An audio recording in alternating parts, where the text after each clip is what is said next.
అదే కమల గారు ఒక నిమిషం ఆగండి. కాబట్టి దానికి అడ్డుకట్ట వేయడానికి Yes, శ్రీనివాస్ చౌదరి గారు రావడం జరిగింది. ఒక నిమిషం మేడం, శ్రీనివాస్ చౌదరి గారు.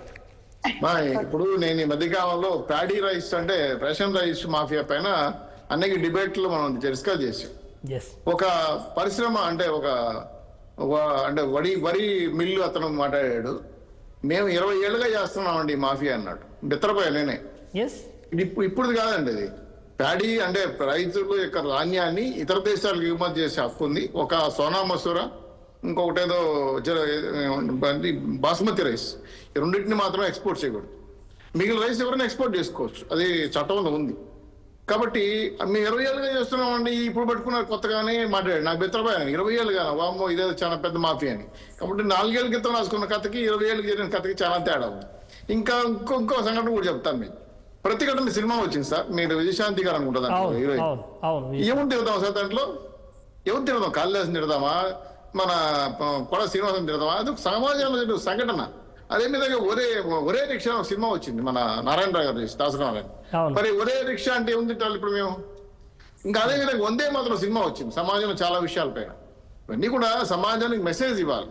గుమ్మడికాయ దొంగ అంటే బదులు అనుకుంటే ఎట్లా? సంఘటనలు చెప్తారు వాళ్ళు ఎవరైనా సరే. ఇద్దరు పలానా ఆయన చంపాడు, పలానా ఎమ్మెల్యే నెర్రోడ్లో కొట్టారు, ప్రతిఘటన సినిమాలో మహిళను దుర్మార్గంగా హింసించారు. ఇవన్నీ కూడా ఏంటంటే సమాజంలో నిత్యం జరుగుతున్న రౌడీ రాజ్యానికి వ్యతిరేకంగా తీశారు. జనాలను ఎవరైనా చేయింది తప్పలేదు.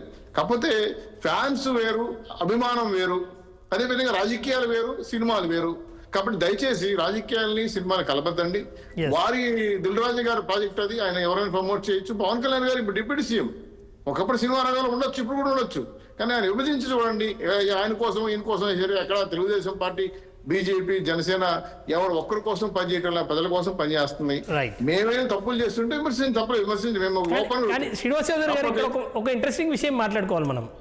ఇవాళ బాబాయ్ ఆల్రెడీ రేషన్ బియ్యం మాఫియాను అడ్డుకునే ప్రయత్నం చేస్తున్నారు. రియల్ లైఫ్లో అబ్బాయి రేపు అడ్డుకునే ప్రయత్నం చేస్తాడు. ఆ సినిమా గనక కల్పితం గనక వాళ్ళు చాలా హీరోయిస్టిక్గా ఎవరు వస్తే వాళ్ళని కొట్టేసి లేకపోతే వాళ్ళను లోపల పడేసి అంటే నిమిషాల మీద క్షణాల మీద పని అయిపోతుంది. రేపు జనము రియల్గా చూసిన జనము, రీల్లో చూసిన జనము రియల్లో బాబాయ్ కొంత ఆలస్యంగా పోతున్నాడని చెప్పి ఏమన్నా డిసప్పాయింట్ అవుతారేమో, మళ్ళీ మీకు అది పెద్ద సమస్య అవుతుందేమో. సార్ ఇక్కడ నేను మీరు అడిగిన స్టేట్గా సమాధానం చెప్తా. సార్ ఒక హీరోని 10 మంది కొడతారు, 10 మంది కాదు మళ్ళీ ఇంకో 10 మంది వస్తే 20 మంది కలిపి ఒక్క హీరో కొడతారు. నిజ జీవితం జరుగుతుంది సరిగ్గా. ఒక అతను ఒక హీరో ఒక ఇనువుని బెండ్ చేస్తాడు చేత్తో కొట్టి. నేను భయపడిపోయా, కొడితే చేయి ఉంటుందా? చాలా సినిమాల్లో మహిళలు కూడా ఫైట్ చేస్తారు, రియల్ గా ఫైట్ చేయగలరా? సో అందుకే అన్న కళ వేరు, నిత్య జీవితం వేరు. సినిమా చూడండి, అదొక యాక్షన్. అది సినిమాలో మంచి సంఘటన తీసుకొచ్చారు, పెట్టారు, ఏదో ప్రయత్నాలు చేశారు.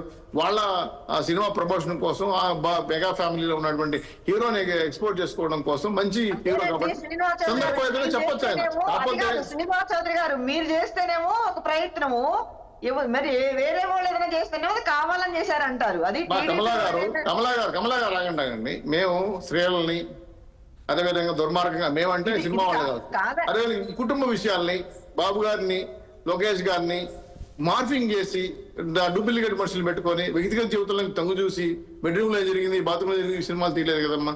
అదే యథార్థ సంఘటన. చాలా సినిమాలు యథార్థ సంఘటనలకు అనుగుణంగా కొత్త సినిమాలు తీస్తున్నారు. కాబట్టి మీకు ఇష్టమైతే చూడండి అమ్మా, మీకు ఇష్టమైతే చూడండి, లేదా మానేయండి. నేనే కూడా చెప్తున్నా, ఇది సినిమా, ఇది వ్యాపారం. నచ్చితే జనాలు చూస్తారు, మానేస్తారు, అంతే కదమ్మా. ఒకసారి చిట్టిబాబు గారి రియాక్షన్ తీసుకుందాం. ఒకసారి చిట్టిబాబు గారి రియాక్షన్ తీసుకుందాం. ఉన్నాయని ఎప్పటి నుంచో ఇప్పుడు